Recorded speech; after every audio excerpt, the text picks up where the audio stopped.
Hey guys, in this video I'll show you how to turn on read receipts on IONOS Webmail.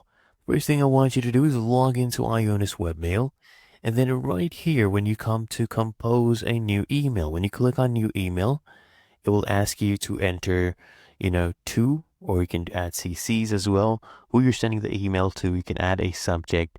So let's say testing read receipts, okay? And then you usually add a body, right? So let's just do this is a test.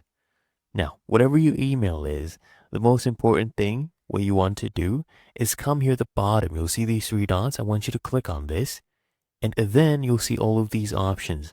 Now, right here, you should see request read receipt, okay? I want you to click on this. Now, if I click on these three dots again, as you can see right here, there's a check mark next to it. So that means it has been toggled on. Now you can send this over. As you can see right there, it has been sent just about now. But that is how to turn on read receipts on IONOS Webmail.